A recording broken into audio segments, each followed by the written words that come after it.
কোরআন শরীফে আছে মুসা আলাইহিস সালামকে আল্লাহ তাআলা আল্লাহর কথা শুনবার জন্য যখন ডাক দিছেন তুর পাহাড়ে প্রথম যেদিন, তো সেদিনই আল্লাহ তাআলা বলছেন ইন্নী আনা রব্বুক ফাখলা'না আলাইকা, মুসা আমি তোমার রব, তুমি তোমার জুতা খুলে ফেলো। এই যে জুতা খুলে ফেলো, তাফসীরের মধ্যে আছে, আয়াতের মধ্যেও আছে, সূরা তাহা। তখন কিন্তু প্রচন্ড শীত ছিল, ঠান্ডা ছিল, এত ঠান্ডা যে মুসা আলাইহিস সালামের স্ত্রী শুআয়ব আলাইহিস সালামের কন্যা মুসার বিবি কাঁপতেছিলেন ঠান্ডায়, কুয়াশায়, বরফের মতো। মুসা নবী নিজেও একটু আগুনের তালাশে পাহাড়ের ওই টিলার মধ্যে গেছিলেন আগুনের জন্য। তাহলে বোঝা গেল প্রচন্ড ঠান্ডা ছিল, কিন্তু এরপরেও আল্লাহ তাআলা বলছেন ফাখলা'না আলাইকা, জুতা খোলো। অথচ এতটা প্রচন্ড ঠান্ডার মধ্যে তো বলা উচিত ছিল মোজা পরো, শু পরো, কিন্তু বলছে জুতা খুলে ফেল। এই জন্য এখান থেকে তাফসীরে আছে যে আল্লাহর কথা শুনবার সর্বোচ্চ আদব জুতা খুলে বসে পড়া। ওয়া আনা আখতারতুকা ফাসতামি' লিমা ইউহা, ওখানে আছে আয়াতের পরে আল্লাহ বলেন আমি তোমাকে নির্বাচিত করেছি, ফাসতামি' লিমা ইউহা, অতএব তুমি আমার ওয়াহি, আমার কথা মনোযোগ দিয়ে শোনো। তাহলে আল্লাহর কথা জুতা খুলে শুনতে হয়। জিবরাইল আলাইহিস সালাম, আপনারা সবাই জানেন আমাদের প্রিয় নবী সাল্লাল্লাহু আলাইহি সাল্লামের কাছে আল্লাহর পক্ষ থেকে ওয়াহি নিয়ে আসতেন কিনা? তো জিবরাইল আলাইহিস সালাম কখনো কখনো মানুষের আকৃতিতে আসতেন, কখনো অদৃশ্যভাবেই আসতেন, নবীজি টের পাইতেন, সাহাবীরাও নবীজির চেহারা দেখে বুঝতেন জিবরাইল আসছে। আর কখনো কখনো জিবরাইল একেবারে সশরীরে মানুষের আকৃতি ধরে আসতেন। যখনই মানুষের আকৃতি ধরে আসতেন, হাদিসে স্পষ্ট আছে জিবরাইল আলাইহিস সালাম আল্লাহর নবী সাল্লাল্লাহু আলাইহি সাল্লামের একদম সম্মুখে আইসা বসতেন, একদম মুখোমুখি। ফাসনাদা রুকবাতাইহি ইলা রুকবাতাইহি, একেবারে নবীজির দুই হাঁটু বরাবর জিবরাইল দুই হাঁটু বরাবর করে মুখোমুখি বসতেন। তাইলে দুই হাঁটু যখন মুখোমুখি বরাবর, তাহলে বুকও বরাবর, চোখও বরাবর, এত মনোযোগ দিয়ে বসতেন। এরপরে নবীজির সাথে কথা বলতেন। তাহলে দুই জিনিস পাওয়া গেল, এক হলো জুতা খুলে ফেলা, আরেক হলো বসে শোনা। আল্লাহ এবং রসুলের কথা জুতা খুলেই শুনতে হয়, বসে শুনতে হয়। এই জন্য আলহামদুলিল্লাহ আমাদের কওমি মাদ্রাসাগুলোতে যুগ যুগ ধরে সারা পৃথিবীতেই একেবারে নুরানির বাচ্চাও মাটিতে বসা সমান জায়গায় জুতা খোলা অবস্থায় পড়ে।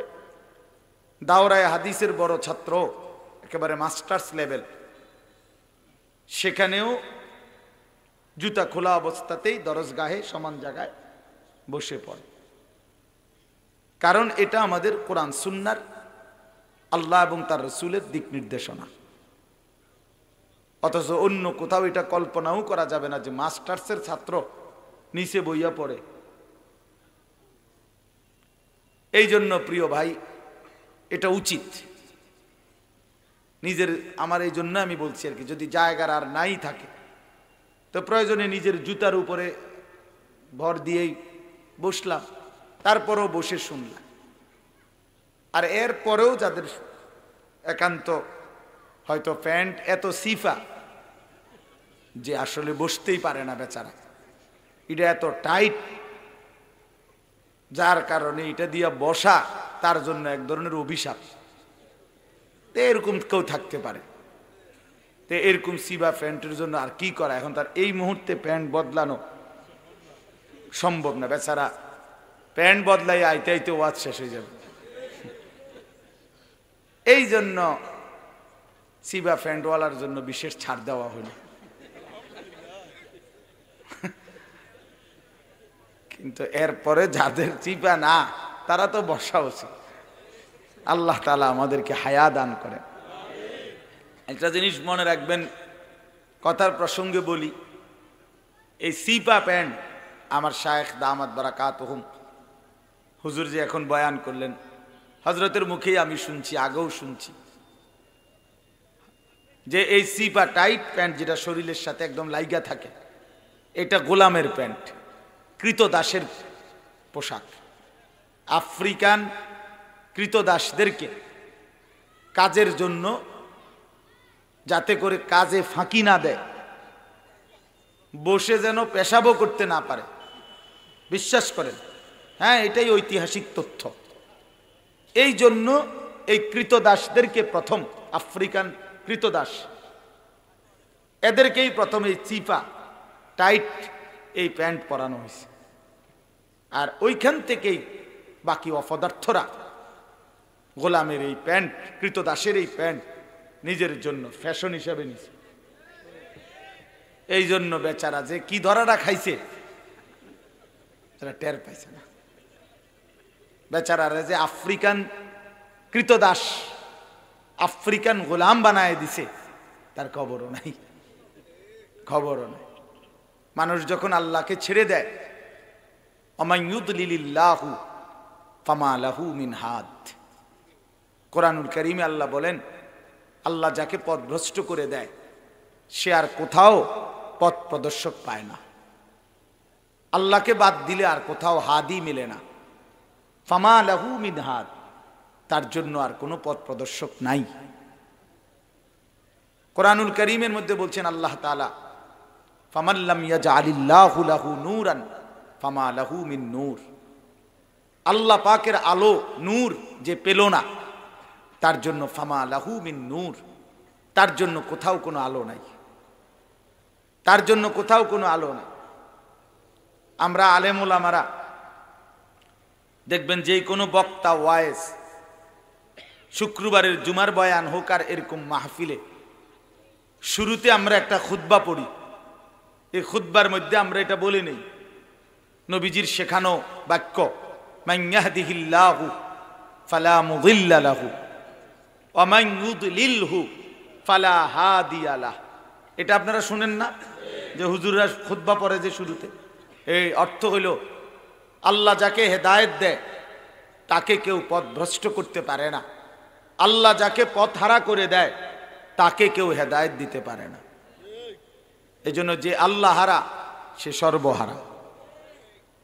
আমার শায়েখ বলে, হযরত সবসময় এটা বলে, আল্লাহকে পেয়ে যদি কেউ গোটা দুনিয়াও হারায় সে কিছুই হারায়নি, আল্লাহকে না পেয়ে কেউ যদি গোটা দুনিয়াও পায় সে কিছুই পায়নি। মুজাহিদে আজম আল্লামা শামসুল হক ফরিদপুরি রহমতুল্লাহ আলাইহি বলতেন, তুমি আল্লাহকে পেয়েছ সবই পেয়েছ, তুমি আল্লাহকে পাওনি কিছুই পাওনি। খাজা আজিজুল হাসান মজজুব রহমতুল্লাহ আলাই, হাকিমুল উম্মত মুজাদ্দিদুল মিল্লাত হযরত মাওলানা শাহ আশরাফ আলী থানভী রহমতুল্লাহ আলাইহির খলিফা, তিনি বলতেন, জো তু মেরা তো সব মেরা, যখন আল্লাহ আমার তো সবই আমার, আসমানও আমার জমিনও আমার, আগার এক তু নেহি মেরা তো কোই শাই নেহি মেরি, যখন আল্লাহ আমার নয় তো কিছুই আমার নয়, আমার কিছুই নয়। এজন্য প্রিয় বন্ধু, প্রিয় বাপ, এই কথা মনে রাখে, আল্লাহকে হারায় ফেললে সব হারিয়েছে। গোটা পৃথিবী তখন তাকে ফাসেক বলে। কোরআন শরীফ আছে, ওয়ালা তাকুনু কাল্লাযীনা নাসুল্লাহ ফাআনসাহুম আনফুসাহুম উলাইকা হুমুল ফাসিকুন। আল্লাহ তাআলা বলেন, বান্দা আল্লাহকে ভুলে যেও না। লম্বা সময় ভুলে গেলে একদিন আল্লাহ তোমাকে তোমার নিজের গন্তব্য ভুলাইয়া দিবে, আত্মপরিচয় ভুলাইয়া দিবে। একদিন তোমারে আল্লাহ নারাজ হয়ে তোমারে আখিরাত ভুলাইয়া দিবে, কবর ভুলাইয়া দিবে, তোমার মৃত্যু পরবর্তী পরকালীন জিন্দেগীর কর্তব্য তুমি ভুলে যাবে। তখন তোমার পরিচয় হবে উলাইকা হুমুল ফাসিকুন, তুমি ফাসেক, তুমি প্রকাশ্য পাপী। লোকে তখন চলতে ফিরতে তোমাকে কোনো না কোনো পাপের নামে চিহ্নিত করে দিবে। হয় বলবে চোর, আর নয়তো বলবে বাটপার, আর নয়তো বলবে সুদখোর, আর নয়তো বলবে ঘুষখোর, আর নয়তো বলবে হারামখোর, আর নয়তো বলবে মদখোর, গাঁজাখোর, ফুট্টাখোর, বাবাখোর, ডাইলখোর, ইয়াবাখোর, নারী লুভি, সম্পদ লুভি, বেপর্দা নারী, বেহায়া নারী, অসভ্য ছেলে, লম্পট চরিত্রহীন, এরকম জেনাকার, বেবিচারী, এরকম কোনো না কোনো মন্দ পাপের নামে একদম সিল লেগে যায়, সিল লেগে যায়। এজন্য আমার এই ছোট্ট জীবনে আমি অসংখ্য মানুষ দেখছি যাদেরকে কোটি কোটি টাকার হয়তো মালিক হয়েছে, বাড়ি করতেছে, কিন্তু মানুষ আসতে যাইতে বলে সুদের টাকা, মানুষ দেখাইয়া বলে বাটপার, ওই বাটপার যায় সুদখোর। আমার একজনে বলতেছে, হুজুর মন্ডা চায় ফাঁসাত লাত্তি দেই। আমি কেন মন্ডা চায় কেন? হুজুর কাঠটা সুদখোর, এই শব্দ এটা কইছে, কাঠটা সুদখোর। তাহলে তাহলে তোর জীবনে আর রইল কি? তার জীবনে আর রইল কি? উলাইকা হুমুল ফাসিকুন, আল্লাহ বলছে ফাসেক হয়ে যায়, পাপীর সিল লেগেছে। অসংখ্য ছেলে তোমাদের জীবনও, হ্যাঁ, একদিন আত্মীয় স্বজন, পাড়া পড়শি তোমার ব্যাপারে স্পষ্ট বলে ফেলে চরিত্রহীন, লম্পট, বেহায়া, অসভ্য। একদিন মা মুখ ফিরায় নেয়, বাবা মুখ ফিরায় নেয়, বাবাও আর কিছু বলে না, মাও আর কিছু বলে না। আপন সন্তান নষ্ট হয়ে যাইতেছে, মাও কিছু বলে না, বাবাও কিছু বলে না, দিনের পর দিন। কারণ যার উপরে আল্লাহর লানত পড়ে তার থেকে গোটা সৃষ্টিও, আল্লাহর মাখলুকও তার থেকে মুখ ফিরায় নেয়, মুখ ফিরায় নেয়। যাকে আল্লাহ ভালোবাসে, খুদার কসম তাফসীরের মধ্যে আছে, তাকে আল্লাহ তাআলার কুদরতেই গোটা মাখলুকাতও ভালোবাসে, গোটা মাখলুকাতও ভালোবাসে। সায়াজআলু লাহুমুর রাহমানু উদ্দা, আল্লাহই তখন গোটা সৃষ্টির জন্য, সৃষ্টির কাছে আল্লাহর সেই ঈমান আমলওয়ালা বান্দার জন্য ভালোবাসা দিয়ে দেয়, ভালোবাসা দিয়ে দেয়। এই জন্য আমি অনুরোধ করলাম, এটা বুঝাইলাম, ওই প্যান্টের প্রসঙ্গে বললাম আর কি কথাটা। নিজের চেহারা, নিজের সুরত, নিজের চলাফেরা, নিজের আখলাক, নিজের জিন্দিগি, বাপ ভাই, জওয়ান ছেলে, সবাইকে বলি, আমাকেও বলি, দীর্ঘদিন প্রিয় বন্ধু আল্লাহর নাফরমানির উপরে চালাইতে নাই। অনেক দিন, অনেক দিন, 1 বছর কোনো দিন নামাজ পড়ো নাই, এটা মুসলমানের জিন্দিগি না বাবা। 365 দিন কোনো দিন ফজরের নামাজ পড়লা না, তুমি বাস্তবিক অর্থে কোনো মানুষের বাচ্চায় না, তুমি আপাদ মস্তক জানোয়ার, তুমি হাইওয়ান, তুমি চতুষ্পদ জন্তু, জানোয়ার তুমি। যেই জানোয়ার শুধু জীবনের অর্থ বুঝছে খাওয়া, ঘুম, পেশাব পায়খানা আর যৌন চাহিদা পূরণ, এটা জানোয়ারের আখলাক, এটা ইনসানের আখলাক না। ইনসান বলে তাকে গোলামি করে যে আল্লাহ তাআলা মানুষকে বানাইছেনই গোলামির জন্য, ইবাদতের জন্য। অতএব যার মধ্যে ইবাদত নাই সে মানুষ না, অন্য কিছু। উলাইকা কাল আনআম, এটা চতুষ্পদ জন্তুর মতো। ইন হুম ইল্লা কাল আনআম, আল্লাহ বলছে তার পরিচয় আর কিছুই নয়, শুধুই জানোয়ার। কোরআন শরীফে আল্লাহ বলছে ফামাথালুহু কামাথালিল কালব, নাফরমান কুত্তার মতো, কুত্তার মতো, কুত্তার মতো। কি কোরআন শরীফের আয়াত না? ফামাথালুহু কামাথালিল কালব, কালব অর্থ কি? কুত্তা, কুত্তা, নাফরমান কুত্তার মতো, হারামখোর কুত্তার মতো, বেহায়া বেনামাজি জানোয়ারের মতো, বেটা জানোয়ারের মতো। ইন তাহমিল আলাইহি ইয়ালহাস আও তাতরুকহু ইয়ালহাস, আল্লাহ বলে কুত্তার স্বভাব, পাইলেও জিহ্বা লম্বা করে, না পাইলেও জিহ্বা লম্বা।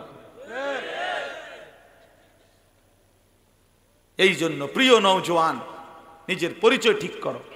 মানুষের বাচ্চা, ইমানদার মানুষ নাকি জানোয়ার, নিজের পরিচয় ঠিক করো, আইডেন্টিফাই করো।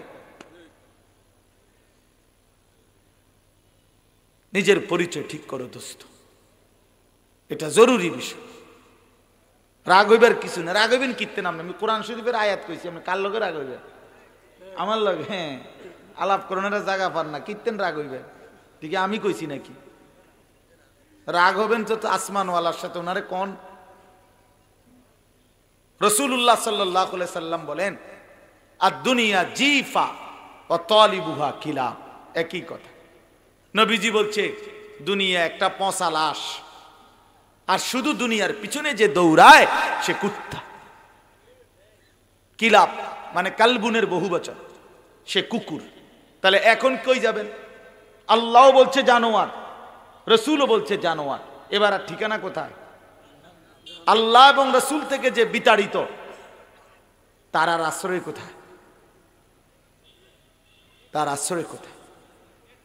এই জন্য দোস্ত আমার এটা খেয়াল করা উচিত। ওমান ইউশাকিকির রাসূল মিন বাদি মা তাবায়্যানা লাহুল হুদা ওয়া ইয়াত্তাবি' গায়রা সাবিলিল মুমিনিন, আল্লাহ বলে দুইটা যা কাজ যে করবে, এক আমার রাসূলের বিরুদ্ধাচরণ যে করবে, দুই আমার ইমানদার নেককার বান্দারা যেই পথে চলে তার উল্টো পথে যে চলবে। খোদার কসম বাবা, যুবক ভাই তোমাকেও বলি, আল্লাহ বলে নুয়াল্লিহি মা তাওয়াল্লা, আমি তাকে তার উল্টো পথেই চালাবো, আর চলতে চলতে একদিন অনুসলিহি জাহান্নাম, তারে ধাক্কা দিয়ে জাহান্নামেই ফেলে দেব। ওয়াসাআত মাসীরা, সেদিন বুঝবা বান্দা জাহান্নাম কত নিকৃষ্ট ঠিকানা, জাহান্নাম কত জঘন্য ঠিকানা। প্রিয় ভাই আমার একটা অনুরোধ রাখো, হাতের মোবাইলগুলো নামায় ফেলো। দোস্ত আমার একটা অনুরোধ, আমার একটা আদেশ, এই তোমরা যারা হাতে ধরে রাখছো মোবাইল রেকর্ডিং এর জন্য, এটা নামাও, নামাও। একটা ছেলে একজনও উঠায়ও না হাতের থেকে, এটা নামায়া পকেটে না, এমনি শোনো, আমার দিকে তাকায়া, বরকত হবে। আমার দিকে তাকায়া শোনো দোস্ত। আর যদি মানতে রাজি না হয় কথাটা, তুমি এখান থেকে চলে যাও, তোমার মতো ফালতু লোকের আমার দরকার নেই। এটা এমনি দেখো, এমনি এখানে পুরা মজমা ভরা আলেম, পুরা স্টেজ ভরা উলামায়ে কেরাম, ওনাদের চেহারার দিকে তাকাইলেও বরকত হবে, জিন্দেগি সুন্দর হবে দোস্ত।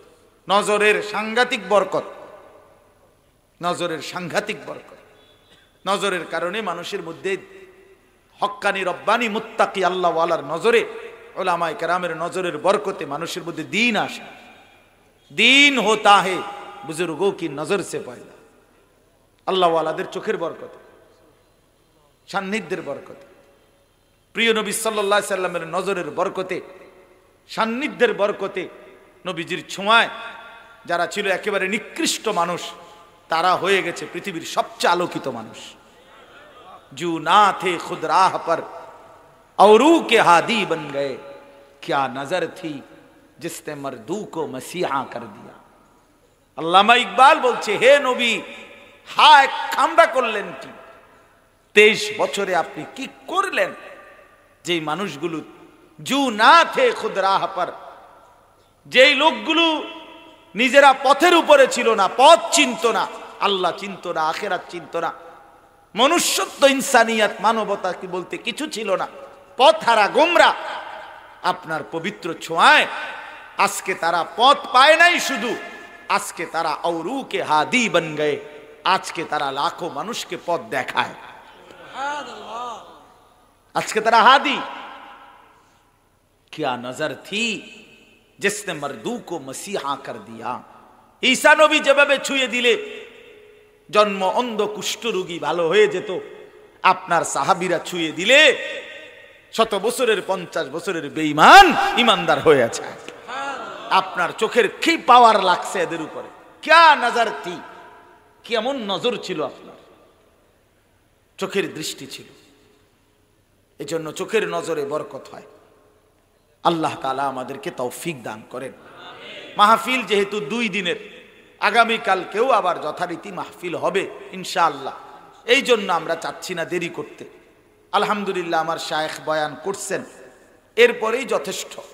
আমি শুধু ছোট্ট ছোট্ট 6টা আয়াত পড়ছি, এবার এই আয়াতটুকুর তরজমা বলি, সামান্য একটু কথা, তাইলে ইনশাআল্লাহ আমার কথা শেষ।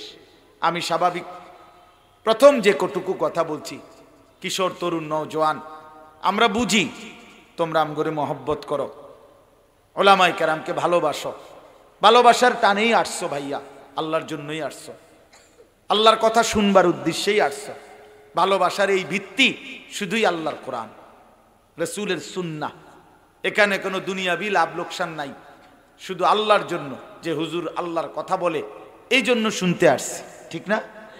তাইলে আল্লাহর দিকেই আমরা ফিরি, আল্লাহর দিকেই ফিরি।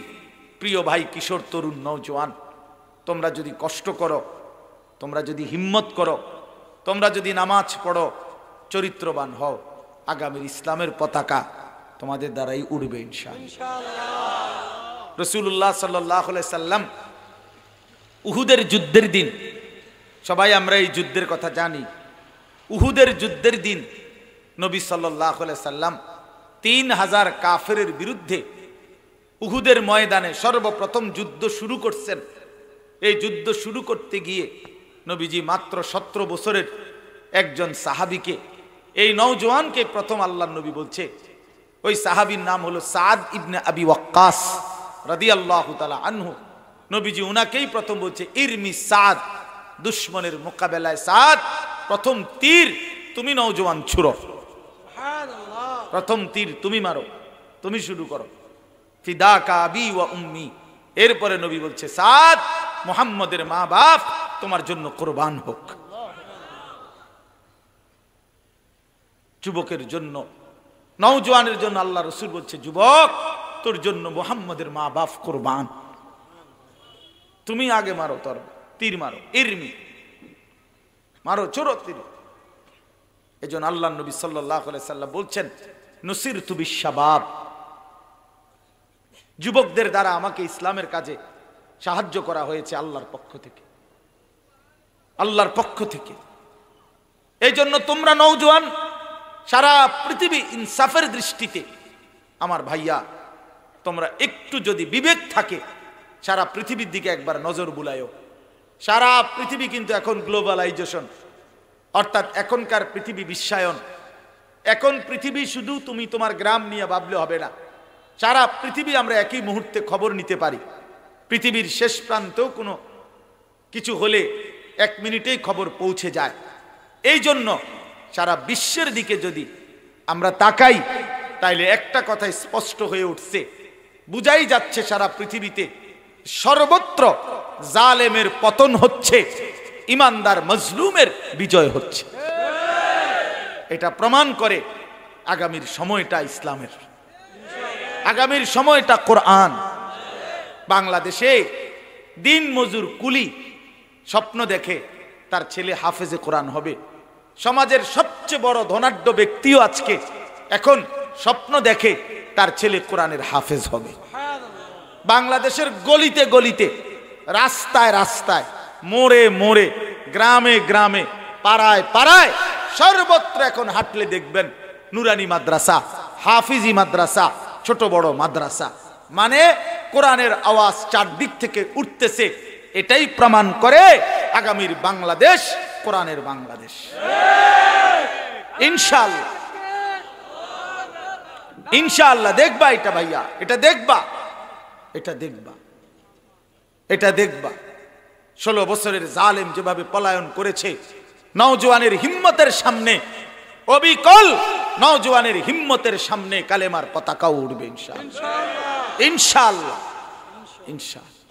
এই জন্য কিশোর নওজোয়ান ইমারতের পতাকা উঠছে, ইসলামী খেলাফতের পতাকা যেহেতু আবার উঠছে, তো ইনশাআল্লাহ প্রমাণ করে দিল্লির লাল কেল্লাতেও কালেমার পতাকা উঠবে ইনশাআল্লাহ। মনে রাখো ইনশাআল্লাহ, ইনশাআল্লাহ। যে পতাকা মালিক উঠাইছে, এই পতাকা উঠতেই থাকবে ইনশাআল্লাহ। এই জন্য পৃথিবীর প্রেক্ষাপট বদলাচ্ছে, সময়ের প্রেক্ষাপট বদলাচ্ছে। এই জন্য দুশ্মন ষড়যন্ত্র বাড়ায়া দিছে, ঘরেও দুশ্মন ঢুকায় দিছে, বাহিরেও দুশ্মন ঢুকায় দিছে। হিন্দু সন্ত্রাসীদেরকে দিয়ে ইসকন নামে এক গুন্ডা সংগঠন তৈরি করছে, সন্ত্রাসী সংগঠন তৈরি করে মুসলমানের বাংলাদেশে অস্থিতিশীল পরিবেশ তৈরি করে ইমানদারকে জবাই করেছে। আবার ঘরের দুশ্মন দিল্লির সাদ নামে এক ভণ্ড, এক প্রতারক, এক মুনাফিককে নতুন করে তৈরি করে তার কিছু গুন্ডা অনুসারী দিয়া টঙ্গীর বিশ্ব ইস্তেমার পবিত্র জমিন রক্তে রক্তাক্ত করেছে। এটা স্পষ্ট। ঘরেও ষড়যন্ত্রের বীজ ঢুকাইছে, বাহির থেকেও ষড়যন্ত্রের বীজ ঢুকাইছে, কিন্তু এই কথা স্পষ্ট, ইসকন লীগও টিকবে না, সাদ লীগও টিকবে না। হ্যাঁ, ইসকনের গুন্ডারাও হেরে যাবে, সাদের গুন্ডারাও হেরে যাবে। মনে রাখ, বিজয় ইমানদারেরই হবে ইনশাআল্লাহ। উলামায়ে কেরাম আসমানের ফয়সালা। উলামায়ে কেরাম কোন গার্মেন্টস মেল ফ্যাক্টরি থেকে বাইর হইছে না। উলামায়ে কেরাম প্রতিটা আলেম, প্রতিটা উলামা, প্রতিটা তালিবে ইলম, কোরআন পড়নেওয়ালা, এটা আসমানওয়ালার ফয়সালা। সুম্মা আওরাসনাল কিতাব আল্লাযীনা ইসতাফাইনা মিন ইবাদিনা। আল্লাহ কোরআনে বলছে, আমার এই কোরআনের আওরাস, ওয়ারাসাত, উত্তরাধিকার আমি আল্লাহ যাদেরকে বাছাই করি তাদেরকে আমি নির্বাচন করি, আমি নির্বাচন করি। তাহলে আলেম আল্লাহ তাআলার ফয়সালায় তৈরি হয়। কার ফয়সালায়? রাসূলুল্লাহ সাল্লাল্লাহু আলাইহি ওয়াসাল্লাম বলছেন, আল উলামা ওয়ারাসাতুল আম্বিয়া। উলামায়ে কেরাম আম্বিয়াদের ওয়ারিস। অতএব আম্বিয়াদের ওয়ারিস যেহেতু বলেছেন, উত্তরাধিকার কিয়ামত পর্যন্ত থাকবে, ষড়যন্ত্রকারী থাকবে না, ষড়যন্ত্রকারী থাকবে না। এই জন্য আমি অনুরোধ করছি সমস্ত বাবারা, আপনাদেরকেও, আপনারা আপনাদের ছেলেদেরকে আল্লাহর কোরআন থেকে বঞ্চিত করেন না, ইসলাম থেকে বঞ্চিত করেন না। বললাম কষ্ট পাবে, দুনিয়াতেও কষ্ট পাবে। আজ অনেক দিন তো মনে করছেন, অনেক দিন তো ভাবছেন, হ্যাঁ, যে আপনার হুজুররা দুর্বল। এমন একদিন হতে পারে হুজুররাই সবল।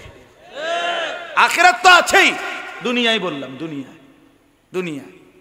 আফগানে বিমান, এয়ারপোর্টের বিমানের বড় কর্মকর্তা এই মুহূর্তে এখনো আমরা শুনছি নির্ভরযোগ্য সূত্রে নাহাবিমির কিতাব পড়ে, আবার বিমানের উঠানামা নিয়ন্ত্রণ করে। সুবহানাল্লাহ। কওমি মাদ্রাসার কিতাব পড়ে। অতএব দুর্বল ভাই বোনা নওজোয়ান, তুমি মনে করো না কোরআন পড়নেওয়ালা আজীবন দুর্বল থাকবে, সুন্নাহ পড়নেওয়ালা আজীবন দুর্বল থাকবে না, দুর্বল থাকবে। আমেরিকা, ইউরোপ, গোটা পৃথিবীতে আমেরিকার দাপট শূন্যের কোঠায়। এটাই পৃথিবী। এমনি ভ্যা ভ্যা করে আর কি, কিন্তু বেল নাই। এমনি মূলত বেল নাই, মূলত বেল নাই। এমনি বাস্তবিক অর্থে ক্ষমতা নাই, এমনি ভ্যা ভ্যা করে আর কি। এই জন্য এটা আমরা মনে রাখতে হবে, আগামীর উত্থান ইসলামের উত্থান ইনশাআল্লাহ, ইনশাআল্লাহ। 2 উইকেট যেহেতু পড়ছে, আরো উইকেট পড়বে ইনশাআল্লাহ। ইসরায়েলের ওই কুত্তা প্রধানমন্ত্রী নেতানিয়াহু, তার উইকেটটাও পড়ে যাবে দেখো বাবা, আমি অনুরোধ করছি। অতএব এত সুন্দর তাফসীরুল কোরআন মাহফিল থেকে প্রতিটা যুবকের কাছে আমাদের বিনীত অনুরোধ, যুবক তুমি আল্লাহকে ছাইরো না, বলো ইনশাআল্লাহ। তুমি নামাজ ছাইরো না বন্ধু, তুমি আখিরাত ছাইরো না। তুমি মুসলমান বাপ, তুমি ইমানদারের ঘরে জন্ম নিছো। এক মুসলমান মা তোমারে 2টা বছর দুধ পান করাইছে। প্রিয় ভাই আমার, তুমি সেজদা না দিলে আল্লাহকে সেজদা দিবে কে? তুমি আল্লাহকে না ডাকলে মালিককে ডাকবে কে? তুমি ইসলামের জন্য জান বাজি না রাখলে যুবক, ইসলামের জন্য লড়বে কে? কে লড়বে? ইসলামের জন্য জীবন বাজি রাখবে কে? মাহদী আসবে তাইলে কার জন্য? দাজ্জালের বিরুদ্ধে লড়বে কে? এই জন্য ইনশাআল্লাহ আমার নওজোয়ানরাই লড়বে ইনশাআল্লাহ। রাজি তো যুবক? নওজোয়ান রাজি তো ইনশাআল্লাহ? তাইলে 40-এর নিচে যারা নওজোয়ান, 40-এর নিচে যাদের বয়স 14, 15, 16, 20, 25, 30, এই আপনারা বয়স্করা দাঁড়াইবেন না, বাকি যারা নওজোয়ান তোমরা দাঁড়ায়া বলো ইনশাআল্লাহ। মুরব্বীরা দাঁড়ায়েন না।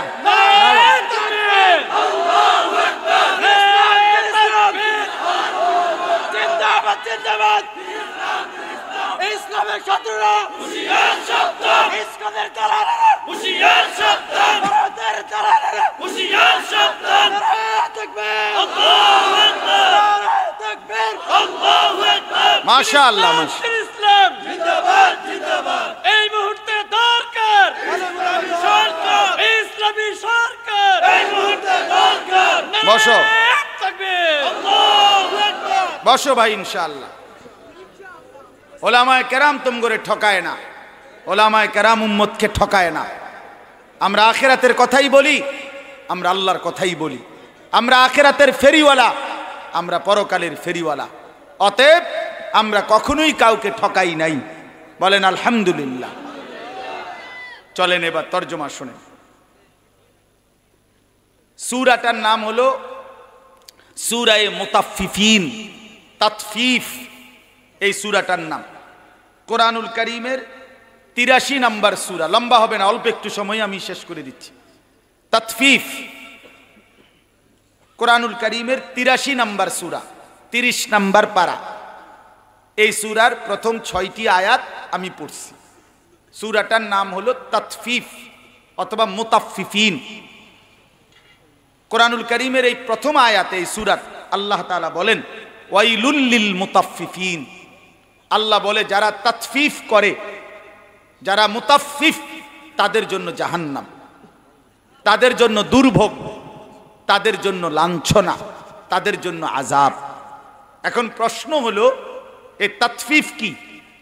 এই যে বললাম যে যারা তাতফিফ করে তাদের জন্য জাহান্নাম, বুঝেন নাই কথাটা? এটা তো বোঝা উচিত যে তাতফিফটা কি। আগে শব্দটা বুঝছেন, তো আকার তা, ত, তাত, ফ দীর্ঘিকার ফি, ফ, ত দুইবার, ফ দুইবার, এ তাতফিফ। এবার বুঝছেন? এটা একটা গুনাহ, এটা একটা পাপ, অপরাধ, একটা পাপের নাম। আর এটা গুনার নাম। এই গুনাহটা আল্লাহ বলে যে করবে, করে, তার জন্য জাহান্নাম। তাহলে তাতফিফ কি? একদম সহজ অর্থ হলো, প্রথম অর্থ হলো যারা অন্যকে ওজনে মাপে কম দেয়, এই হলো এক অর্থ। দুই, যেই কোনো প্রাপককে প্রাপ্য কম দেয় তাকেই তাতফিফ বলে, তাকেই মুতাফফিফ বলে, তার জন্যই জাহান্নাম। তিন, বান্দার হকের মধ্যে যে কম দেয় তাকেই, এটাকেই তাতফিফ বলে, ওই ব্যক্তিকেই মুতাফফিফ বলে, তার জন্য জাহান্নাম। আরো একটু বিস্তারিত ব্যাখ্যা হলো আল্লাহর হক, বান্দার হক, দ্বীনের যেই কোনো বিষয়ে যে ঘাটতি করে, কমতি করে, এটাই তাতফিফ, এই ব্যক্তিকেই বলে মুতাফফিফ, তার জন্যই জাহান্নাম। তাহলে এবার আসেন, আল্লাহ তাআলা উদাহরণ দিছেন। প্রথম ব্যাখ্যাটার উদাহরণ আল্লাহ নিজেই দিয়ে দিছেন, আল্লাযীনা ইদাকতালু আলান নাসি ইস্তাউফুন। এ আল্লাহ বলে মুতাফফিফ, তাতফিফ, যাদের জন্য জাহান্নাম তারা কারা? আল্লাহ নিজেই ব্যাখ্যা দিতেছে। তাফসীরুল কোরআন বিল কোরআন, কোরআনের ব্যাখ্যা কোরআন থেকে। কোরআনের ব্যাখ্যার নিয়ম হলো কোরআনের ব্যাখ্যা হবে কোরআন থেকে, হাদিস থেকে, সাহাবায়ে কেরামের কওল থেকে, তাবিঈনের কওল থেকে। কোরআনুল কারীমের ব্যাখ্যা, তাফসীর পূর্ববর্তীদের কাছ থেকে নিয়ে এরপরে উপস্থাপন করতে হবে। সম্পূর্ণ আমার মত এটা, আমার খেয়াল এটা, আমার মনে হয় এটা, এই সমস্ত ফাঁকনামি কথা কোরআনের তাফসীরের নামে বলার অনুমতি নাই। মান ক্বালা ফিল কোরআনি বিরাইহি ফাআসাবা ফাকাদ আখতা। নবীজি বলছে কোরআনের ব্যাপারে যে নিজের থেকে কিছু বলে, যদি সঠিকও বলে সে ভুল বলল, সে ভুল বলল। অতএব তাফসীরুল কোরআনের ক্ষেত্রে পূর্ববর্তী আসলাফ ও আকাবের, সাহাবা, তাবিঈন এবং নবী সাল্লাল্লাহু আলাইহি সাল্লামের ব্যাখ্যাকে উপস্থাপন করা সেটা জরুরি। সেটা কি বলেন না? জরুরি, জরুরি। এজন্য এটা মনে রাখতে হবে। চলেন, তো আল্লাহ তাআলা বলেন আল্লাযীনা ইদাকতালু আলান নাসি ইস্তাউফুন। আল্লাহ নিজেই ব্যাখ্যা দিচ্ছে মুতাফফিফ কারা, তাতফিফ কি জিনিস। যারা মানুষের কাছ থেকে যখন নিজের জন্য নেয় তো পূর্ণ নেয়। ওয়া ইদা কালুহুম আও ওয়াজানুহুম, তৃতীয় আয়াত, যখন অন্যকে মাইপা দেয়, দুইভাবে মাপ হয়। এক হলো পাল্লি বাটখারা দিয়া মাপ, আরেকটা হলো এখন তেমন প্রচলন কমে গেছে, আগে ছিল বিভিন্ন রকমের, এগুলোর কি হুজুরে যে তেল দিত যে আগে, সডাক, পোয়া, এরকম ছোট ছোট টিনের কাফের মতো দেখছেন না, এগুলো আগে তেল দিত, তারপরে মুড়ি বিক্রি করতো একটা নির্দিষ্ট পাত্র এরকম টিনের, এটা এক পাত্র 15 টাকা বা এক পাত্র 5 টাকা এরকম, অথবা একটা পাথর এটার ভিত্তিতে যেদ্দুর হয় এদ্দুর, এতটুকু দাম 200 টাকা। মানে এইটারে কায়েল বলে, অর্থাৎ যেটা বাটখারা না, বাটখারা ভিন্ন অন্য কিছু দিয়ে মাইপা দেওয়া, অনুমান করে, অনুমানও না, মানে এটা একটা নির্ধারণ করছে আর কি। তো এই কায়েল অর্থাৎ সোজা কথা হলো অন্যকে যখন মেপে দেয় অন্যকে, তখন ইউখসিরুন, আল্লাহ বলে কম করে। নিজের জন্য নিলে পূর্ণ নেয়, অন্যকে দিলে কি দেয়, এ সোজা কথা। নিজে নিলে 4টায় একালি, আর অন্যরে দিতে গেলে 3টায় একালি। বুঝছেন না হিসাবটা? আর ধরা খাইলে কয় ভুল হয়েছে, খেয়াল ছিল না। কিন্তু বেখেয়ালে কোনো ফাঁসটা হয় না। বেখেয়ালে কি, আমরা টুমচোর পড়তে ওই যে সুপারি বেচত, সুপারির মস্কার দুষ্টমি করে রসিকতা কইতো যে কি ফাঁসটা দিয়ে আলি হয় না, কয় না, এত পাগল না। বেখেয়াল হইল এত কি না, 3টায় বেখেয়ালি হয়, কিন্তু ফাঁসটাই কি হয় না। আসল কথা হলো বাটপার, আসলে ধোঁকাবাজ, ধোঁকা দিচ্ছে মূলত। তাহলে এজন্য আল্লাহ বলেন নিজের জন্য নেয় যখন পূর্ণ নেয়, অন্যকে দেয় যখন তখন কমিয়ে দেয়, এটাই তাতফিফ। এই ব্যক্তিকে বলে মুতাফফিফ, ওই ব্যক্তির জন্য জাহান্নাম, ওই ব্যক্তির জন্য জাহান্নাম। এখন আসেন, কোরআন সুন্নাহর মধ্যে বারবার এই কথা আছে, অন্যকে ওজনে কম দেওয়া এটা যে পাপ, অন্যায়, এটা কোরআন সুন্নাহর মধ্যে আল্লাহ তাআলা এবং রাসূল বারবার বলেছেন। বারবার কোরআন শরীফে আছে ওয়া আকিমুল ওয়াজনা বিল কিসত, সূরা আর রহমানের মধ্যে, তোমরা ইনসাফের সাথে ওজন পূর্ণ করো। ওয়ালা তুখসিরুল মিজান, ওজনে কমায়ও না। কোরআন শরীফে আছে ওয়া আউফুল কাইলা, তোমরা ওজন পূর্ণ করো। হযরত শুআইব আলাইহিস সালাম একজন নবী ছিলেন, মুসা আলাইহিস সালামের শ্বশুর। ওনার জাতি যেই কওমের কাছে উনি ইসলাম প্রচার করতেন, আল্লাহর দ্বীন, ওদের একটা বড় অপরাধ ছিল, ওরা মানুষকে ওজনে কম দিত। তো কোরআনে আছে সূরা হুদের মধ্যে, শুআইব আলাইহিস সালাম বারবার তাদেরকে বলতেন লা তানকুসুল মিকিয়াল, ওজনে কম দিও না। ইন্নী আখাফু আলাইকুম আযাবা ইয়াউমিন আযীম, হে আমার জাতি, ওজনের এই কম দেওয়ার ধারাবাহিকতায় আমি তোমাদের জন্য বড় বেশি ভয়ানক আযাবের ভয় করছি। কিন্তু কওম পাত্তা দেয় নাই, প্রতিনিয়ত ওজনে কম দিত, বাটপারি করেই যাইতো। আল্লাহর কসম, কোরআনে আছে একদিন রাত গভীরে এই শুআইব আলাইহিস সালামের জাতি ঘুমন্ত, এই ঘুমন্ত অবস্থায় ফজরের ওয়াক্তে আল্লাহ তাআলা একজন ফেরেশতা পাঠাইছেন ওই এলাকার উপরে। ওই ফেরেশতা এসে একটা চিৎকার দিছে, ফাআখাযাতহুমুস সাইহাতু, একটা বিকট চিৎকারে পুরা জাতি একেবারে গোষ্ঠী শুদ্ধা, কোলের বাচ্চা, পেটের বাচ্চা, সব জ্যান্ত এই ঘুমন্ত মানুষগুলো ওইখানেই মারা গেছে। আল্লাহ ধ্বংস করে দিছে আযাব দিয়ে। এজন্য প্রিয় ভাই আমার, মনে রাখতে হবে ওজনে কম দেওয়া এমন একটি পাপ, যেই পাপের কারণে আল্লাহ একটি জাতিকে পুরা ধ্বংস করে দিছে। এরপরে দ্বিতীয় কথা হলো, ওজনে কম দিয়ে যদি কেউ রোজগার করে তো এটা হারাম। হারাম কিনা? কথা বলেন না, হারাম কিনা? তো আল্লাহ নবী সাল্লাল্লাহু আলাইহি সাল্লাম বলেন, যে ব্যক্তি মানিশতারা শাইআন বিআশারাতি দারাহিম ওয়া ফীহি দিরহামুম মিন হারাম, কেউ যদি কোনো জিনিস কিনে, একটা জিনিস যেটা 10 টাকা দিয়ে কিনলো, তার মধ্যে যদি তার একটি টাকা, একটি দিরহামও যদি হারাম হয়, আল্লাহর রাসূল বলছে কসম যে ওই জিনিসটা তার কাছে যতক্ষণ থাকবে ততক্ষণ তার ফরজ নফল কোনো ইবাদত আল্লাহ তাআলা কবুল করবে না। তাহলে হারাম খোরের ইবাদত কবুল হয় না। হারাম খোরের কি কবুল হয় না? বলেন না, কথা বলেন। 2 নাম্বার, আল্লাহ রাসূল সাল্লাল্লাহু আলাইহি সাল্লাম বলেন, লা ইয়াদখুলুল জান্নাতা জাসাদুন গুযিয়া বিল হারাম, যে শরীর হারাম দ্বারা গোস্ত রক্ত মাংস হয়েছে, বৃদ্ধি পেয়েছে, ওই দেহ জান্নাতে প্রবেশ করবে না। অতএব হারামখোর জান্নাতে যাবে না। 3, আল্লাহ রাসূল সাল্লাল্লাহু আলাইহি সাল্লাম একদিন এক ব্যক্তিকে দেখছেন নবীজির জামানায় কাবা ঘরের সামনে দাঁড়িয়ে হাত উঁচু করে আল্লাহর কাছে দোয়া করতেছে, ইয়া রব, ইয়া রব, আয় আল্লাহ আমাকে এটা দেন ওইটা দেন, দোয়া করতেছে।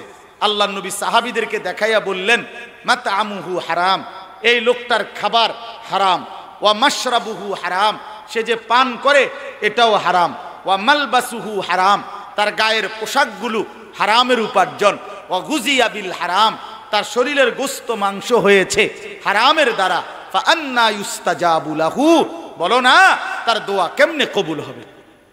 এই জন্য স্পষ্ট হারামখোরের দোয়া কবুল হয় না। এই তিন জিনিস আরো বহু বলা যাবে, আমি রাত দেখে বলতেছি না। এক নাম্বার হলো হারামখোর জান্নাতে যাবে না, দুই নাম্বার হলো হারামখোরের কোনো বন্দিগি কবুল হয় না, তিন নাম্বার হারামখোরের দোয়াও কবুল হয় না। আমনে বলবেন হ হুজুর হয়, আমি নিয়ত করছি তিনগাফুত বিদেশ ফাডামু, আল্লাহর রহমতে আল্লাহর দয়ায় বিদেশ গেছে।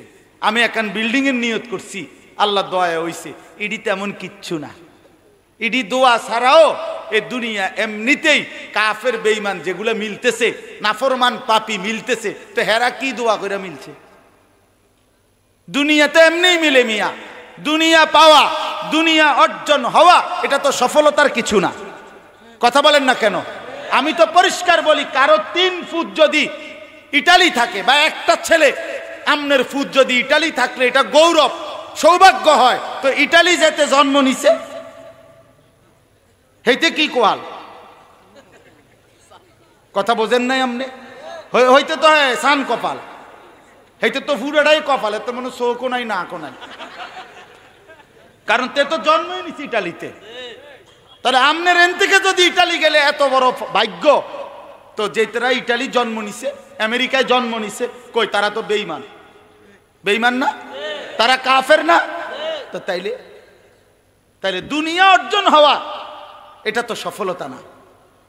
এটা তো বলার কিচ্ছু না মিয়া, এটা তো বলার কিছু না। ভাত মাছ চাল ডালে তো বলার কিছুই না বিষয়, এগুলো তো ফালতু বিষয়। আল্লাহর নবী বলছে একটা মাছির ডানা পরিমাণ মূল্য আল্লাহর কাছে দুনিয়াটার নাই। কান কাটা একটা মরা ছাগল এটুকু মূল্য আল্লাহর কাছে দুনিয়ার নাই, নবীজি বলছেন। অতএব বাপ না, হারাম করে দোয়া কবুল হয় না। আখিরাতের দোয়া বড় দোয়া, কবরের দোয়া বড় দোয়া, হাসরের ময়দানে বাঁচবেন কিনা এটার জন্য দোয়া সবচেয়ে বড় দোয়া, সবচেয়ে বড় দোয়া। অতএব আমি অনুরোধ করলাম আপনাদের মধ্যে যারা যেভাবে উপার্জন করেন, এই উপার্জনের ক্ষেত্রে এটাই মূল বক্তব্য, এরপরে আর ব্যাখ্যা নাই। এই একটাই কথা বললাম আপনাদেরকে যে আপনারা ওজনে প্রাপককে প্রাপ্য কম দেওয়া, এটা তাতফিফ, ওই ব্যক্তির জন্য জাহান্নাম। এবার আরেকটা হলো বান্দার হক কম দেওয়া। এবারে এটা শুধু ওজনে না, যেই কোনো আঙ্গিকে অন্যকে তার হক না দেওয়া মানে কমিয়ে দেওয়া, ঠকানো, এটা অপরাধ, এই ব্যক্তির জন্য জাহান্নাম। তাহলে অতএব যারা আপন বোনের হক দেন নাই, আপনি জাহান্নামের জন্য রেডি হন। যারা আপন ফুফুর হক দেন নাই, তারা জাহান্নামের জন্য রেডি হন। যারা আপন ভাইয়ের হক দেন নাই, তারা জাহান্নামের জন্য রেডি হন। যারা আপন ভাতিজার হক দেন নাই, তারা জাহান্নামের জন্য রেডি হন। এমন হারামখোর নাই? কথা বলেন না। আজকে 20 বছর বাপ মরছে, 30 বছর বাপ পড়ছে এই ডাকাইতে, আপন বইনে মনে 50,000 বার আইছে তার বাড়িতে বাপের জমিয়ানের লেগা, কদ্দুর প্রাপ্য জমিন ওয়ারিস, কিন্তু এই বেঈমানে জমি দেয় না। এমন ডাকাত নাই? ওই ডাকাত, ওই ডাকাত, ওই নিকৃষ্ট জালেম, নিকৃষ্ট জালেম। এই সমাজের সবচেয়ে নিকৃষ্ট মানুষ হলো একেবারে জালেম এই ব্যক্তি যে আপনজনের হক নষ্ট করে। কত বড় জালেমে কয় কি, বইনে রে নিবাগা নিবাগা আর আইতা না, বইন বাগিনা লইয়া আর আইতা না নিবাগা, হ্যাঁ একবারে সুদবোধ করে লাইবা আর আইতা না বাইর বাইত, মানে বাইর বাড়িতে আসতে হইলে, ভাত খাইতে হইলে আপন বোন বাগিনা জমি দিয়া খাইতে হইলে। কত বড় নিকৃষ্ট বেটা তুই, বেটা কত বড় জালেম বেটা।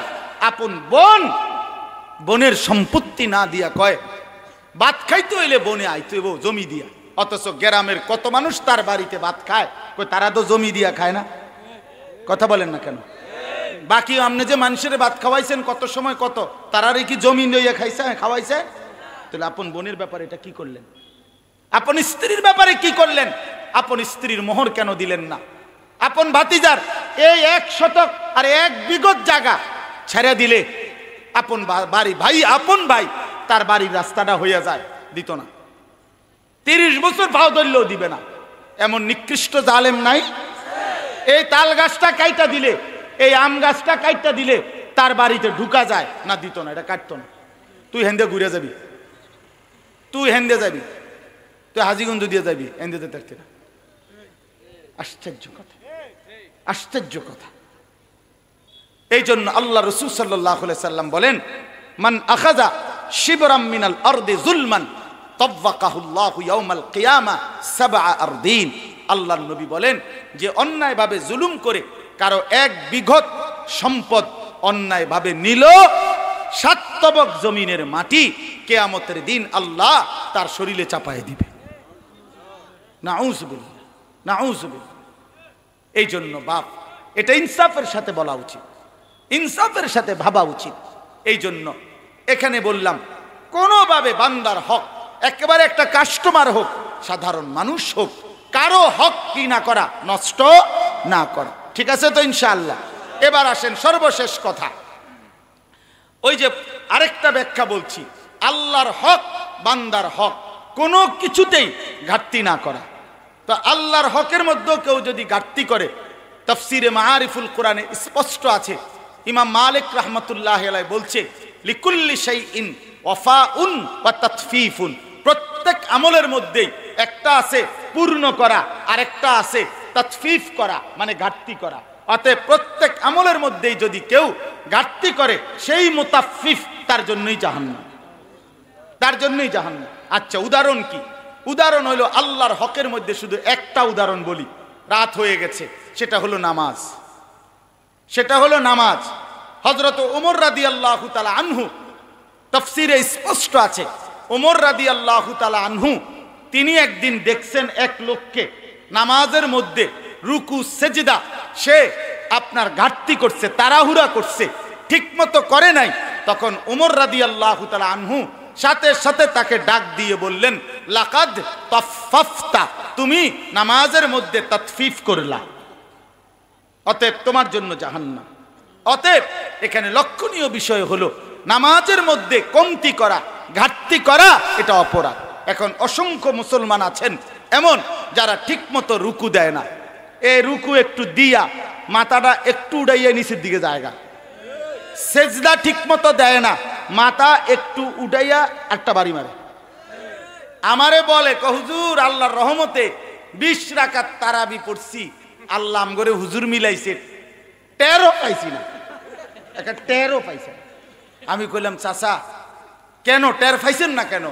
টনটন না হুজুর, কই টনটন না। আমি কইলাম, মানে টনটন না হুজুর, মানে টনটন না হুজুর কি? মানে এত দ্রুত জাফানি মেশিনে নামাজ পড়ায়, আল্লাহর দয়ায় হেবাডা খুশি। 20 রাকাত তারাবি, 3 রাকাত বিতির, 4 রাকাত ফরজ, 2 রাকাত সুন্নত, এত কিছু পড়ছে, টের পায় না। এটা কি নামাজ? কি মেশিন লাগাইলেন এটা? জাফানি মেশিন। পরে আমি বলছিলাম ওই চাচারে, চাচা আমার নাম আনিসুর রহমান আশরাফি, আমনের ওই টনটন্না হুজুরে কইয়েন, আমার নাম ধরে বলবেন যে হুজুরে বলছে আমনেরে আর মুসল্লিরে একসাথে টাঙ্গাইয়া ফিটবো, মনে আমনে কইয়েন আমার নামে। পরে যদি হুজুরে আমার লগে বুঝাফারা করন লাগে, আমার লগে বুঝবো, হেবড়া হেবড়া বুঝবো, হুজুর যেই হোক তে বুঝবো যে এই হুজুর বড় বেজাল্লা। বুঝেন না? এটা কি নামাজ? কি নামাজ এটা? শোনেন এবার হাদিস, আবু দাউদ শরীফের হাদিস। আল্লাহর নবী সাল্লাল্লাহু আলাইহি সাল্লাম বলছেন, তিলকা সালাতুল মুনাফিক, তিলকা সালাতুল মুনাফিক, তিলকা সালাতুল মুনাফিক। আল্লাহর কসম, নবী 3 বার বলছে, ওই নামাজ মুনাফিকের নামাজ, ওই নামাজ মুনাফিকের নামাজ, ওই নামাজ মুনাফিকের নামাজ। কামা ফানাক্কারা আরবাআন লা ইয়াযকুরুনাল্লাহা ইল্লা কালিলা, যে শুধু দাঁড়াইলো আর 4 রাকাত যেন 4টা ঠোকর মারলো, ঠিকমতো আল্লাহর জিকির, তাসবিহ, সূরা, কেরাত, দোয়া, কালাম আদায় করলো না। রাসূল বলেন এটা মুনাফিকের নামাজ, মুনাফিকের নামাজ, মুনাফিকের নামাজ। কথা বলেন। আচ্ছা, আরো আসেন, কোরআন শরীফে স্পষ্ট আছে মুনাফিকের প্রথম চিহ্ন কি। নবীজির হাদিসে আছে একরকম, ইজা হাদ্দাসা কাদাবা ওয়া ইদা ওয়াদা আখলাফা ওয়া ইদা তুমিনা খানা, এটা হাদিস। কিন্তু কোরআনে আছে, আল্লাহ বলেন মুনাফিকের প্রথম চিহ্ন ওয়া ইজা কামু ইলাস সালাতি কামু কুসালা, যারা নামাজ আদায় করে অলসভাবে, খামখেয়ালিভাবে, গাফলতি করে, তাদের জন্য আল্লাহ ঠিকানা বলছে, পরিচয়, এরা মুনাফিক, এরা মুনাফিক, এরা মুনাফিক। কোরআন শরীফের একটা আয়াত সবাই জানে, ফাওয়াইলুল লিল মুসাল্লিন আল্লাযীনা হুম আন সালাতিহিম সাহুন, নামাজে যারা গাফলতি করে, খামখেয়ালি করে, অবহেলা করে, আল্লাহ বলছে তাদের জন্য জাহান্নাম, তাদের জন্য দুর্ভোগ। অতএব প্রিয় ভাই আমার, বন্ধু আমার, এই চাচারা বাবারা আছেন, আপনাদের কাছে অনুরোধ, আপনারা অনেক লোক আছেন 4 রাকাত নামাজ পড়েন, এমনি 1.5 মিনিটও লাগে না, মানে উড়াইয়ালায়, সোজা কথা উড়াইয়ালায় নামাজ, উড়ে আর নামে, উড়ে আর নামে, উড়ে। আমার কাছে মনে হয় আর কি, হুজুর তাব্বাত ইয়াদা কুল হু আল্লাহ এগুলা বাইত ফিরাই, আর এখানে শুধু রুকু সেজদা দেয় দিয়া মনো ফেরেস্তারে বলে আমনে ওইডি আর এডি মিলাই এলন, যে এই রাকাতের লগে যে এটা সেটিং দন লাগে। আর নাই তো কি, আর নাই তো এটা কেমনে পড়লেন। আমার শায়েখ সবসময় বলে হুজুরে, যে তসবি পড়ে দেখবেন অনেক মানুষ 100 দানার তসবি অথবা হাতে এত দ্রুত, জাপানি মেশিন লাগাইলেও এত দ্রুত এবার কথা, সুবহানাল্লাহ, আলহামদুলিল্লাহ, আল্লাহ, এটা কিতা তসবি, এই সুবহানাল্লাহ সুবহানাল্লাহ, এটা তসবি, এগুলা এটা মস্কারি না, কথা বলেন না, এটা তামাশা না। তো কার সাথে তামাশাটা করলেন? আমি একবার জীবনে আল্লাহর ঘরের তাওয়াফ করতে গিয়ে আমার শায়েখের সাথে তাওয়াফের ক্ষেত্রে একবার আমি বললাম, হুজুর নিচে করি, কয় না উপরে করবেন। তো উপরে তাওয়াফ করা যায় আর কি, উপরে তাওয়াফ করিলে 1 ঘন্টা লাগে, আর নিচে করলে 20-22 মিনিট লাগে। তো নিচে ভিড় বেশি, জ্যাম বেশি, চাপ বেশি। তো হুজুরে বলে যে উপরে করবেন, ধীরে সুস্থে তাসবি পড়া যায়। তা আমি একদিন শুধু বলছিলাম, হুজুর সময় বেশি লাগে হুজুর, এই কথাটা বলছিলাম। হুজুরে আমার একটা কথা বলছে শুধু, মাওলানা সময় আপনার আব্বার, সময় আপনার আব্বার, এই শায়েখটা আমার বুঝছেন না কথা। আমি বলছি না, সময় আল্লাহর। তখন হুজুর বলতেছেন, মাওলানা তাহলে সময় যদি আল্লাহর হয়, তো যার সময় তার জন্য একটু বেশি ব্যয় হইলে আপত্তি কিসের? সেদিনের পর থেকে আর কখনোই এই ভুল আর হয় না। এটা তো ইনসাফের কথা। আপনি কার জন্য নামাজ পড়তেছেন? আল্লাহর জন্য। তো এরকম করেন কার? এরকম করেন কেন? তাড়াহুড়া করেন কেন? এরকম তাড়াহুড়া করেন কেন? সময় বেশি লাগে, সময় আপনার বাপের সময় 1:30-এ জোহরের জুমার জামাত হইতেই হইব, ওয়াজ বেশি হইয়া গেছে, খুতবা লম্বা হইয়া গেছে, আপনার বাপের সময়। তো আপনি বাইরে বাতের থালা ছাড়া আর কিতা করবেন? হ্যাঁ, আপনার কি কামরায়? কথা বলেন না কেন? অনেকের মানে আপনার শয়তানে ইবলিসে কামরায় হেবড়ারে।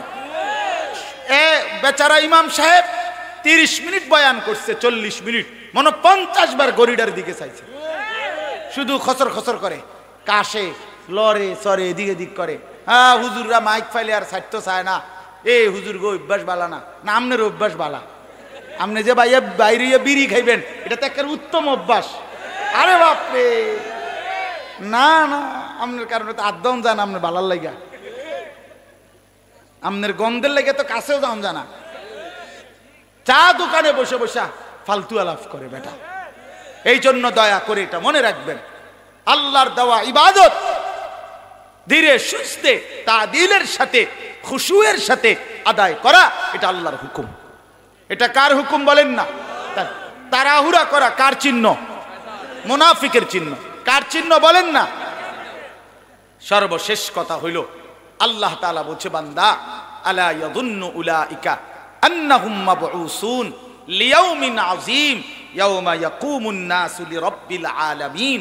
এই শেষ কথা, তিনটা আয়াতে আল্লাহ একটা কথা বলছে, এই বান্দা তুমি যে প্রতিনিয়ত ওজনে কম দিচ্ছ, অথবা বান্দার হক নষ্ট করছো, অথবা আল্লাহর হক নষ্ট করতেছ, আমি বান্দা তোমার কাছে জানতে চাই, তুমি কি হাসরের ময়দানে উঠবা না? এই শেষ কথা। যুবক ভাই, কষ্ট করছো, প্রিয় বন্ধু, এই শেষ কথাটা শোনো। আল্লাহ জানতে চাইছে, আলা ইয়াযুন্নু উলাইকা আন্নাহুম মাবউসুন। নবী বলেন না, আল্লাহ বলতেছে, বন্ধু জিজ্ঞেস করেন, এই তোমরা আল্লাহর নাফরমানি করছো যারা, আল্লাহর অবাধ্যতা করছো যারা, তোমরা কি হাসরের ময়দানে উঠবা না? লিয়াউমিন আযীম, সেই হাসরের মাঠ তো বড় ভয়ানক দিন। ইয়াউমা ইয়াকুমুন নাসু লিরাব্বিল আলামিন, যেদিন সমস্ত মানুষ মহান আল্লাহ পাকের সামনে দাঁড়িয়ে থাকবে। একদিন হাসরের ময়দানের, খোদার কসম কোরআনে আছে, 50,000 বছর। কয় হাজার বছর? 50,000 বছর। অতএব প্রিয় বন্ধু, প্রিয় বাপ কেমনে দাঁড়ায় থাকবে? কোরআন শরীফে আছে, আল্লাহ বলছে, ফাকাইফা তাত্তাকুনা ইন কাফারতুম ইয়াউমান ইয়াজআলুল বিলদানা শিবা। আল্লাহ বলছে, এই বান্দা তুমি যে দিবানিশি নাফরমানি করছো, তুমি কি মনে করছো বান্দা? আরে বান্দা, তুমি কেমনে বাঁচবা সেদিন, যেদিন হাসরের ময়দানের একদিন দুঃখ, পেরেশানি, অস্থিরতার যন্ত্রণায় কুলের বাচ্চা বুড়া হয়ে যাবে, বুড়া হয়ে যাবে। খোদার কসম, আমি যতবার কোরআনের এই আয়াত পড়ি আমার কলিজা কাঁপে। আমার মাদ্রাসায় প্রতিদিন জোহরের পরে সূরা মুজাম্মিল পড়া হয়, তো এই আয়াতটা বারবার পড়ে আমার কলিজাটা নড়ে, যে হায় মালিক কি বললেন, বান্দা কেমনে গুনাহ করছো, কেমনে নাফরমানি করছো, তুমি কেমনে বাঁচবা সেদিন হাসরের ময়দানে? একদিনের পেরেশানি তো কোলের বাচ্চা বুড়া বানায় ফেলে। এই জন্য দোস্ত আমার, আল্লাহ তাআলা এখানে এটাই বলছেন, তুমি কি হাসরের ময়দানে উঠবা না? আমরা দেখবেন দুনিয়াতেও কেউ মানুষ কারো দুঃখ যন্ত্রণায়, কারো জুলুমে, নির্যাতনে, অত্যাচারে কেউ যখন অতিষ্ঠ হয়ে যায়, তখন মানুষ তারও বলে, কি রে বাপ, আরে কিতারে তুই কি মরতি না রে? কথা বলেন না কেন? তুই কি মরতি না? তুই এরম শুরু করলি কা? তোর কি কোনো আল্লাহ খোদা নাই? তোর কি কোনো আখেরাত নাই? আল্লাহ এটা বলছে, এই বান্দা তুই যে এভাবে ঠকাচ্ছ মানুষকে, তুমি যে এভাবে ধোকা দিচ্ছ, এভাবে আমি আল্লাহর নাফরমানি করছো, তুমি কি হাসরের ময়দানে উঠবা না? তুমি কি পরকালে দাঁড়াইবা না? এই জন্য প্রিয় ভাই, রাত গভীরে অনুরোধ করলাম, নওজোয়ান, নামাজ পড়ো, নামাজ পড়ো, নামাজ পড়ো। যে জীবনে নামাজ নাই, যে জীবন আখিরাতের সম্পর্ক নাই, খোদার কসম ওইটা জানোয়ারের জীবন। ফজরের নামাজ পড়ো ভাইয়া, শেষ অনুরোধ করলাম, ফজরের নামাজ পড়ো। কত ছেলে আছো তোমরা এখানে যাদের কপালে খোদার 365 দিন কোনো দিন ফজরের নামাজের সেজদা জোটে নাই। প্রিয় ভাই, কেমনে এত বড় পাষাণ হইলা? মুসলমানের ঘরে জন্ম নিয়া এত বড় জানোয়ার কেমনে হইলা? ইমানদারের ঘরে জন্ম নিয়া মায়ের 2 বছরের দুধের হক কেমনে ভুলে গেলা? 9 মাসের মায়ের গর্ভের হক কেমনে ভুলে গেলা? এক মহান আল্লাহ পাকের এই সুন্দর সৃষ্টি তোমারে আমারে বানাইছে মাওলা, কেমনে ভুলে গেলা? 365 দিন, 1 বছর কোনো দিন ফজরের নামাজ পড়লা না, এ কেমন জিন্দিগি বাপ? আল্লাহর কসম, আল্লাহর নবী সাল্লাল্লাহু আলাইহি সাল্লাম সোমবার দিন রবিউল আউয়াল মাসে ইন্তেকাল করছে নবী যেদিন, সেদিন সর্বশেষ উম্মতকে আমরা তারিখে পড়ছি সৈয়দ আবুল হাসান আলী নদভীর কিতাবে আসসিরাতুন নববিয়্যা কিতাবে, ওইখানে আছে নবীজি উম্মতকে শেষ কোন নামাজে দেখছেন? সোমবার দিন ফজরের নামাজে। সোমবার দিন ফজরের নামাজে মসজিদে নববীতে সাহাবীরা ভরা ছিল। হযরত আবু বকর সিদ্দিক ইমামতি করছেন। নবীজি এতটা অসুস্থ ছিলেন, উঠে যাইতে পারে নাই। তো আম্মা জান আয়েশাকে বলছে, আয়েশা আমারে ঠেস দিয়া কনুইর মধ্যে বসাও, আমার হুজরার পর্দা সরাও, আমি আমার সাহাবীদের নামাজ দেখব। তো ফজরের নামাজ সোমবার দিন নবী দেখে, পুরা মসজিদ ভরা দেখে নবী মুচকি হাসি দিয়া চোখের পানি ছেড়ে দিছে, আর বলছে, আয়েশা আমার বিগত 23 বছরের মেহনত সার্থক। আমি 23 বছরে রক্ত ঝরিয়েছি আয়েশা, তায়েফের পাথরের আঘাত সয়েছি, পেটে ক্ষুধার কষ্টে পাথর বেঁধেছি, আমি উহুদে দান দান শহীদ করেছি। আমার এই সমস্ত কষ্টের বিনিময়ে আমি আমার উম্মতকে ফজরের নামাজকে দেখলাম মসজিদ ভরা, আল্লাহর কসম। এরপরে নবীজি হাত তুলে দোয়া করছে, আল্লাহুম্মা রফিকাল আলা, এই মাওলা এবার আপনি বন্ধুর কাছেই আমি যেতে চাই। এরপরেই ওই দিন সোমবার জোহরের নামাজের আগেই আল্লাহর নবী ইন্তেকাল করছেন। এই জন্য প্রিয় বন্ধু, আল্লাহর নবী সাল্লাল্লাহু আলাইহি সাল্লাম হাসরের ময়দানে উম্মতের আমল নামা দেখবে। বাপ, উম্মতের আমল নামা নবীর হাতেও তো দেওয়া হবে, তিনিই তো দেখবেন। যখন দেখবেন বছরের পর বছর এই যে আনিসুর রহমান নাম, অথচ বছরের পর বছর ফজরের নামাজ পড়ে নাই, 30 বছর সুদ খাইছে, 30 বছর ঘরে রঙিন টেলিভিশন, নাচ গান, নর্তকীর ছবি চলছে, ছেলেটার হাতে রাতকে রাত মোবাইল, দিনকে দিন মোবাইল, নারী ছবি, জিনা, বেবিচার, অসভ্যতা, নোংরামি ছাড়া কিচ্ছু নাই। কোনোদিন 5 ওয়াক্ত নামাজ পড়ে নাই, বছরের পর বছর ফজরের নামাজ পড়ে নাই। আল্লাহর কসম নবী, খোদার কসম নবী চোখের পানি ফেলে দিবে, হাসরের ময়দানে বলবে, উম্মত আমি সেই নবী 23টা বছর যে তোমাদের জন্য কেঁদেছিলাম। আমি প্রতিটা রাত এশার পর থেকে ফজরের আজান পর্যন্ত কখনো কখনো দাঁড়িয়ে চোখের পানি ফেলে অঝরে কেঁদেছিলাম। আমি তায়েফের রক্তে, পাথরের আঘাতে আমার পা, জুতা জমাট বাইধা গেছে, আমি রক্তের কারণে জুতা খুলতে পারি নাই। আমি ক্ষুধার কষ্টে পেটে 2টা পাথর বাঁধছিলাম, উহুদে দান দান শহীদ করেছিলাম, রক্তাক্ত দেহ নিয়ে ময়দানে পড়েছিলাম, বেহুশ হয়ে ঘন্টার পর ঘন্টা। বিনিময়ে আমার এত রক্ত, এত চোখের পানি, এত ক্ষুধার কষ্টের বিনিময়ে এই আমল নামা। উম্মত আমার এত বড় বেইজ্জতি কেমনে করলাম? আমি তোমার এই নাফরমানি ভরা আমল নামা নিয়ে, তুমি আমার উম্মত, আমি শ্রেষ্ঠ নবী, তুমি শ্রেষ্ঠ উম্মত হয়ে আমি এটা কেমনে দেখাবো? আল্লাহর সামনে সুপারিশের জন্য এটা কেমনে পেশ করবো? এটা তুমি আমার এত বড় বেইজ্জতি কেমনে করো? বলেন না বাপ। 12 বৎসর পরে স্বামী আইসা যদি দেখে তার 12 বৎসরের উপার্জিত সমস্ত কিছু নিয়া তার বিবি ভাইগা গেছে, তো ওই স্বামী কি পরিমাণ কাঁদবে যে, হায় বিবি তুই আমার এত বড় বেইজ্জতি কেমনে করলাম? বলে বলে 6 বছর কোনো বাবা যদি ঢাকা রাইখা ছেলেটাকে পড়ায়, অনার্স মাস্টার্স, বাবা যদি 50 লক্ষ টাকা খরচ করে, বিনিময়ে দেখে রেজাল্টটা ফেল, তো ওই বাপ কি বলবে? বাপ তুই আমার ঘামে ঝরা এই টাকা, আমি জমি বন্ধক দিছি, বাড়ির ভিটা বন্ধক দিছি, আমি কোনোদিন 2টা লুঙ্গি পরি নাই। আরে মিয়া, আমি তো আমার আব্বারও দেখছি একটা গেঞ্জি ঘামে ভিজা যাইতো, তো তুই আমার এত কষ্টের বিনিময়ের এই সবগুলো টাকা দিয়ে 6 বছর ধরে বাপ তোরে পড়াইলাম, বিনিময়ে এই রেজাল্ট? এই জন্য দোস্ত আমার কথা শেষ, আমি অনুরোধ করলাম তুমি নামাজ পড়ো, একজন হলে একজনই, 2 জন হলে 2 জনই। আমরা ফেরিওয়ালার মতোই চিল্লাই, আখেরাতের ফেরি করি। এজন্য নামাজ ছেড়ে দেওয়া এটা মুমিনের পরিচয় না। ফজরের নামাজ আমরা পড়বো ইনশাআল্লাহ, ঠিক আছে ভাই? ইনশাআল্লাহ। ছেলেরা নিয়ত করো বাপ, ইনশাআল্লাহ।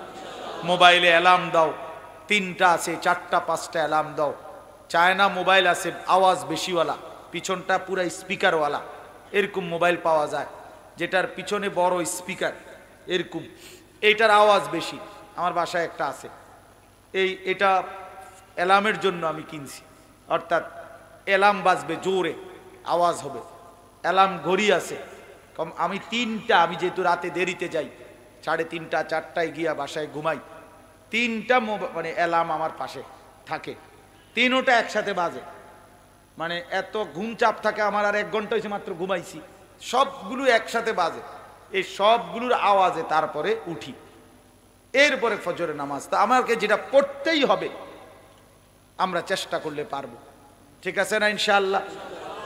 সন্দীপ আমি গেছিলাম, আমি সবসময় যাই, ওইখানে 4টা 5টা স্কুলের ছেলে, কলেজের ছেলে 1 বছর তাদের বন্ধুদেরকে ফজরের নামাজের জন্য উঠাইছে। আল্লাহর কসম এই বছর আমি নিজে মাহফিলে গেছি 19 নভেম্বর, ওই মাহফিলে পরের দিন এরকম রাত্রে যেখানে মাহফিল হয়েছে, রাত্রে ছিলাম, ফজরের পরে আবার ওদের মাহফিল হয়েছে আলাদা, ফজরের মুসল্লিদের মাহফিল। ওরা হিসাব দিল, এই 4টা-5টা ছেলে বলছে হুজুর আমরা গত 1 বছর বরাবর মেহনত করে ফজরের জন্য আমাদের কিশোর নওজোয়ান বন্ধুদেরকে উঠাইছি, বিনিময়ে আজকে লিস্টেড আমাদের লিস্টি করা 4,500 ছেলে ফজরের নামাজ জামাতে পড়ে। 4,500।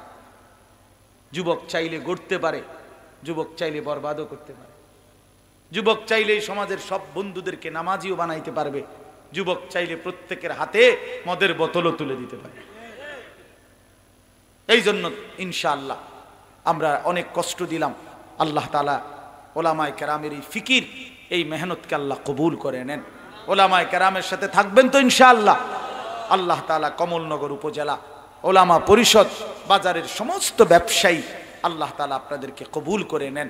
ব্যবসায়ীদেরকে দেখেই এই আয়াত পড়ছি আমি, কিন্তু মূলত আরেকখান দিয়ে বাইর করছিলাম কোরআন শরীফের পড়ার জন্য, পরে এইটা দেখেই এই আবার এই আয়াত পড়ছি যে ব্যবসায়ী ভাই ওজনে কম দিয়েন না, ওজনে ঠকাইয়েন না, কাউকে ঠকাবেন না, আসমানওয়ালা বরকত দেবে ইনশাআল্লাহ। আল্লাহ তাআলা সবাইকে কবুল করেন, আমিন। আগামীকালকেও মাহফিলে আসবেন তো ইনশাআল্লাহ। আমাদের বড় বুজুর্গ আলেম আল্লামা